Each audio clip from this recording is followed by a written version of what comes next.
तो हम बायोगैस के बारे में पढ़ रहे थे। तो जो बायोगैस होती है उसमें एक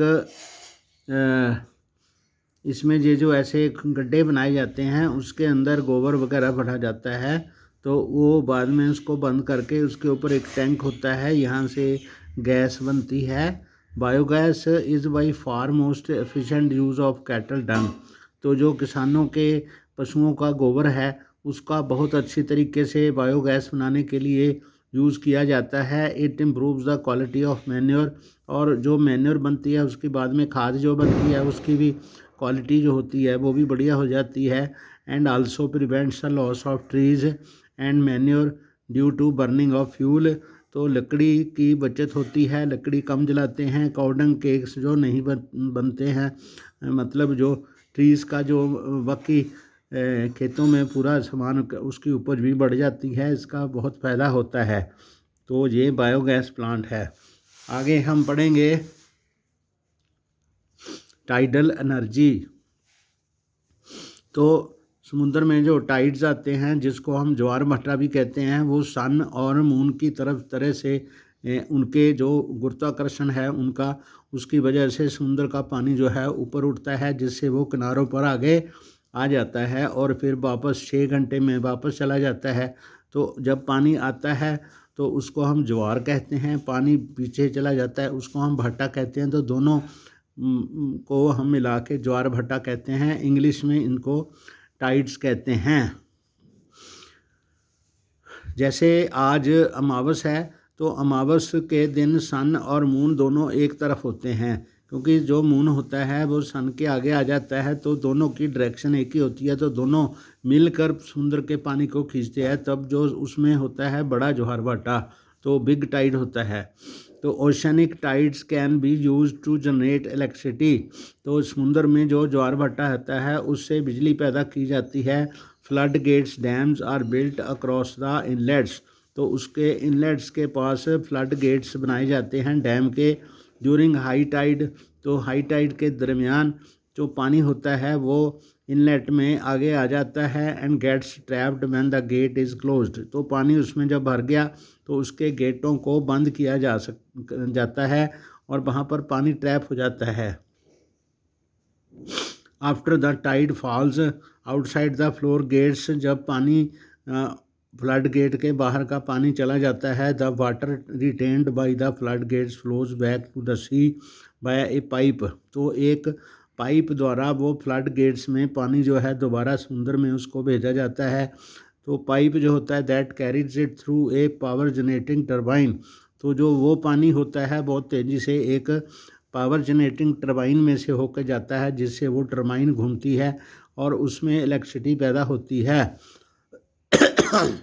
इन India the gulf of Khambhat, the gulf of Kutch in Gujarat. तो गल्फ ऑफ खंबात है, गल्फ ऑफ कच्छ है गुजरात में, on the western coast and Gangetic delta in Sundarban regions of West Bengal provide ideal conditions for utilising tidal energy. तो ये जो स्थान हैं यहाँ पर टाइडल एनर्जी जो है ज़्यादा मात्रा में होती है, समुद्र से बिजली बनाई जाती है। जियो थर्मल एनर्जी।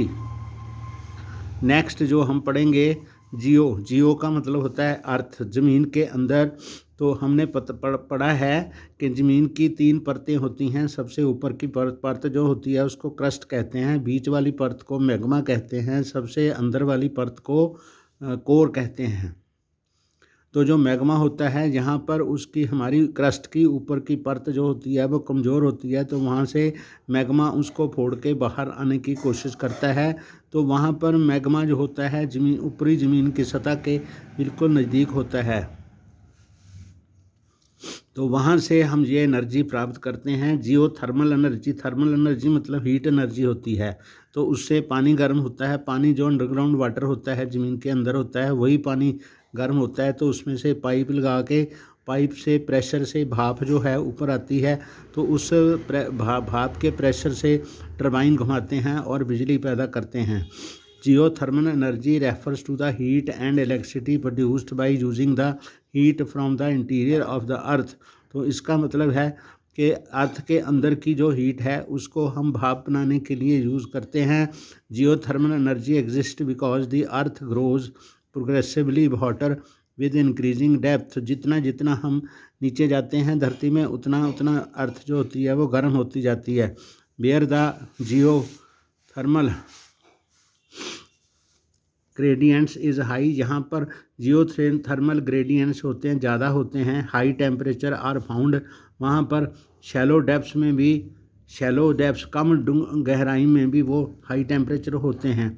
तो ground water in such areas absorb heat from the rocks, तो रॉक्स गर्म हो जाती हैं, इससे जो ग्राउंड वाटर होता है वो पानी वो उस गर्मी से गर्म हो जाता है और वो बहुत ज़्यादा गर्म होने पर भाप बनता है।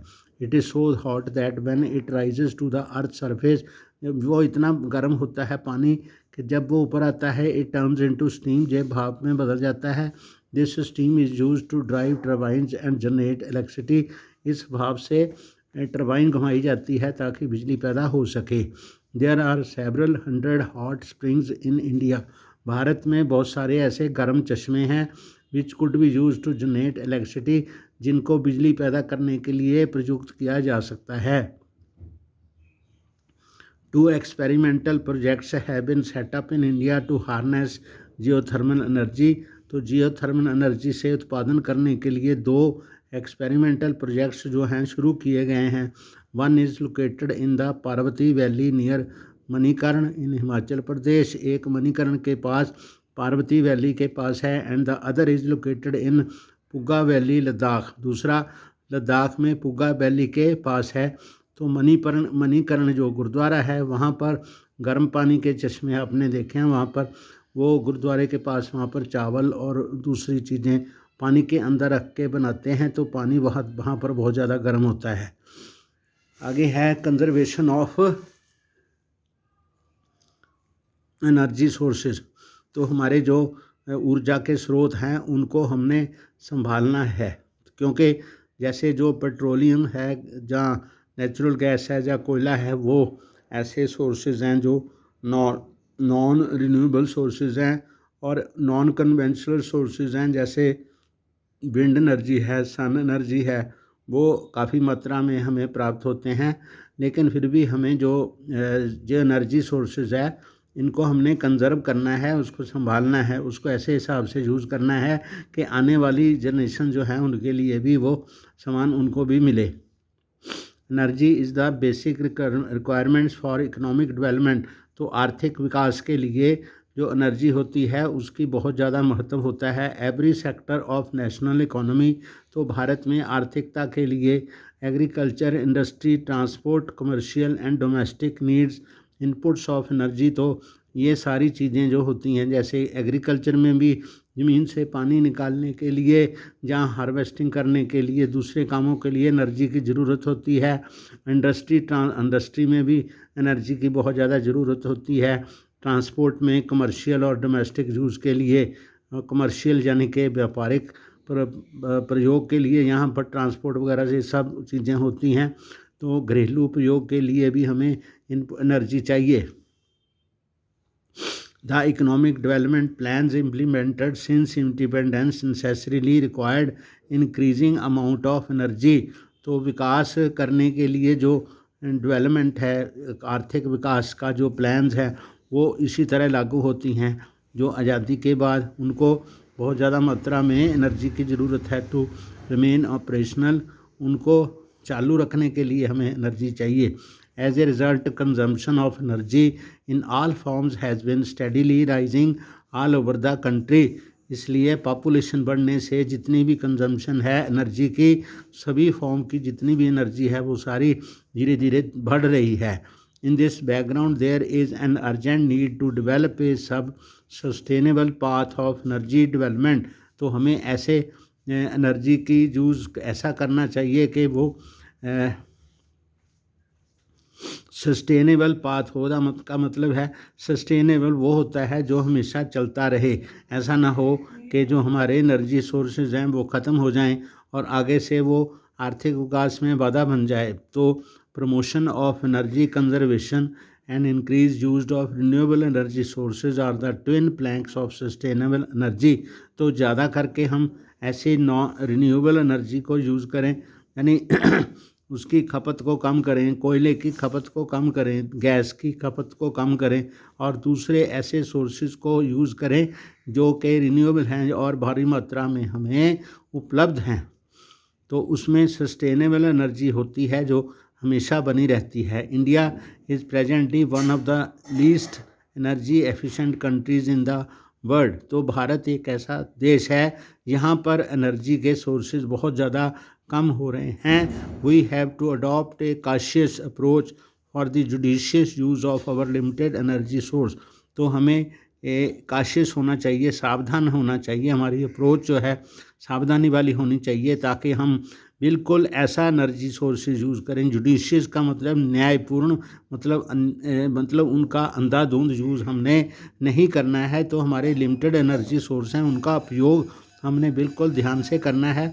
For example, as concerned citizens we can do our bit by using public transport system instead of individual vehicles. तो इसमें हम ये यूज़ कर सकते हैं कि हमें पब्लिक ट्रांसपोर्ट में ज़्यादा यूज़ करना चाहिए, यानी एक बस में जितने 20, 40, 50 आदमी जा सकते हैं तो सभी अगर 50 आदमी जो हैं वो अपनी स्कूटरी से या अपनी कार से अलग अलग जाएंगे तो उतने 100 गुना ज़्यादा वो हमारा ईंधन जो होगा गाड़ियों में यूज़ होगा। और घर में भी जब जिस चीज़ की ज़रूरत नहीं है तो वहाँ पर स्विचिंग ऑफ इलेक्ट्रिसिटी हम बंद कर दें, जो जहाँ पर नहीं है। यूजिंग पावर सेविंग डिवाइसेस, हम पावर सेविंग डिवाइसेस को यूज़ करें। And using non conventional source of energy. तो जहाँ पर पावर सेविंग एनर्जी यूज़ करें, यहाँ पर हम जैसे फाटक पर जब सब लोग रुक जाते हैं तो हमें अपनी गाड़ियाँ स्विच ऑफ करनी चाहिए। और इसको जो जैसे conventional use, non conventional use करते हैं तो उसमें भी सावधान रहने की ज़रूरत है। After all energy saved is energy produced. तो जितनी ऊर्जा हम बचाएंगे उतना ही हमारा वो बचेगी और उतनी ही प्रोड्यूस्ड होगी।